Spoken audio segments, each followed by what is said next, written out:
What's up guys, it's Ash here and welcome back to a brand new video. I hope you're all having a fantastic day so far. In today's video we do have some more tactics and player instructions. Hope you guys like the lights, by the way. Team of the Year vibes in here. This is just a quick little warning though on the topic of Team of the Year. Make sure you guys don't spend money you can't afford, because although it's not legally recognized as it is technically gambling in my book, you know, buying points and that, and it can be really addictive and destructive to a lot of people. So as somebody that has struggled with gambling previously, please take this advice from me, as it is honestly serious. Don't spend money you can't afford. You don't really need to. It's just pixels on a screen at the end of the day. So yeah, if you want to spend money, make sure you're doing it within your limits. And yeah, that's just what I wanted to say, just to help any of you guys out if you needed it. Yeah, let's get right into the video, guys. I hope you enjoy. If you guys want coins for FC24, make sure you check out MMOEXP.com. Their link is down in the description. They're very fast, they're very cheap, they're very reliable, and if you use my code Rema, you can get yourself a lovely 5% discount.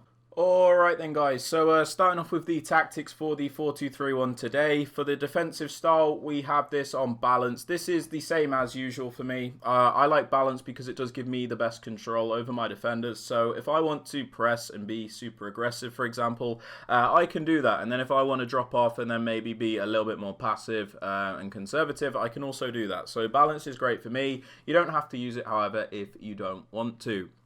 Now for the defensive width, guys, I have this on 45 at the moment. Now I would suggest a width at least below 50 and above 30. That's kind of like the threshold I would suggest. So you've got like a nice narrow and compact defense, but then you also have a bit of width to cover the wider areas to stop those attacks down the wing as well. So it's the best of both worlds. Something like 45 has been the sweet spot for me because we're nice and compact. We block out all those attacks through the middle, but we also have that good coverage of the wider areas, so our opponent can't just run down the wing against us. Now for the depth, guys, there are a few different options you can use. One of the most popular ones to use is 71 depth. That is because you do get that automatic press from the AI. Now, 71 depth, although it's really popular, I'm not a big fan of it personally because I don't like the idea of my players just constantly pressing when I don't want them to. It did used to be really necessary before all the updates, but right now, it's not really necessary. You can use it if you want to, but I prefer something like 60, where I still have that higher defensive line, but then I have a bit more control over my defenders so I can press when I want to, for example. So, pick a depth that you're comfortable with, does not really matter which.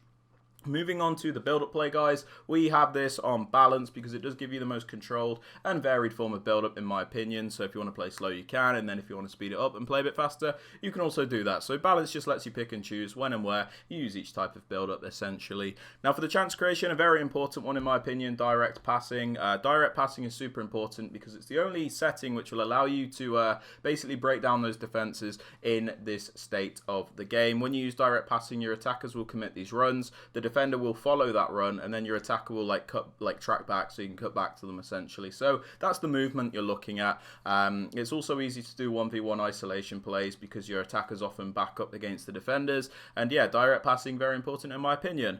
Now for the width, guys, I don't usually like higher widths, but in this game you pretty much have to use it or lose. So I'm using 57 at the moment. Really nice balanced width, not too wide, not too narrow. It's just something I've liked using. You can use a width that you are more comfortable with, however, this is just what I use. It doesn't really matter.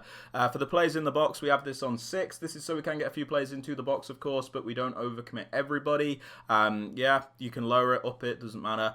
And then the corners and the free kicks, we have these both on 1. But again, you guys can change that if you want. There is no required setting essentially.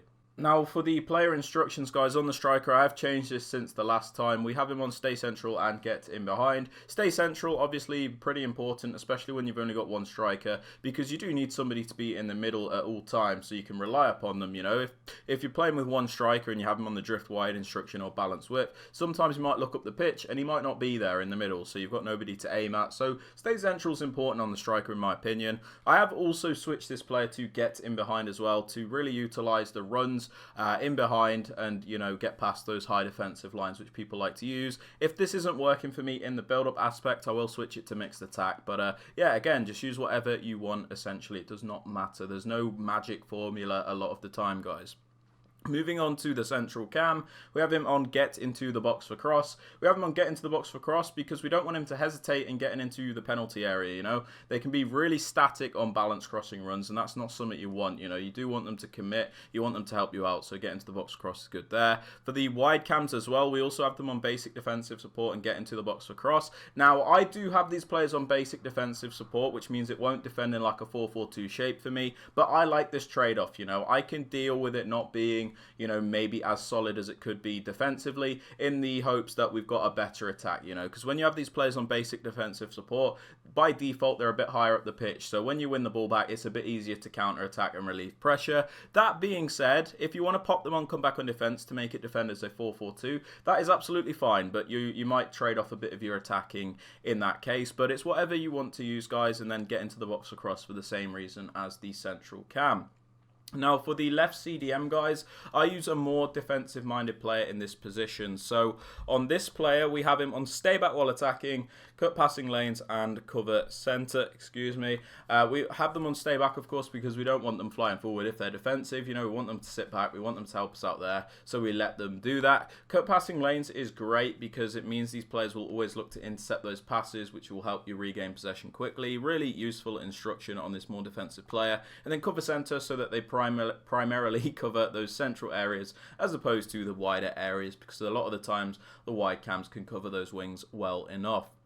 Moving on to the right CDM, guys, I do use a more like box-to-box style player in this position. So on this player, I leave them on the default settings and then pop them on cover center as well. Now, we leave them on the default settings because, like I said, if they're more box-to-box, you don't really want to restrict them all that much. You know, you want them to defend, you want them to attack, you want to let them cook. You know, that's what they're good at. They're really good at doing a bit of everything. Somebody with a high work rate will really help you out in this position so you get the maximum contributions in the attack and the defense. But yeah, I just leave them alone, let them do whatever they want, and pop them on cover center so that they still cover those central areas primarily, guys.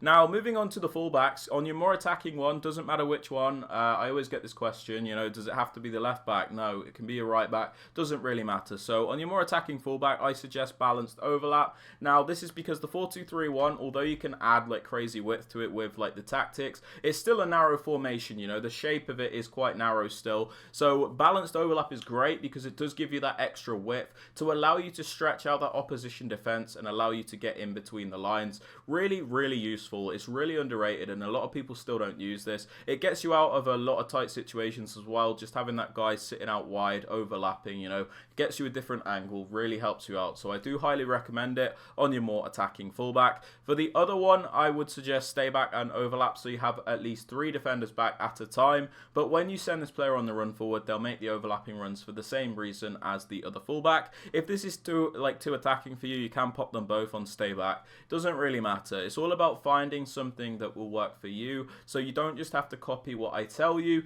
You know, you can experiment around a little bit, guys. For the 2 centre backs though, we leave them on stay back. We don't touch them, and the keeper, I also don't touch them, but you can pop them on comes to crosses and sweep a keeper if you would like. But yeah, they are my tactics and instructions for the 4-2-3-1. If you guys have enjoyed this video, please be sure to drop it a thumbs up. It does really help me out. Sub to the channel if you are new, and don't forget to turn on those notifications. And with all that aside, guys, hope you have a great rest of your day, and I'll catch you all in the next video. Peace out, guys.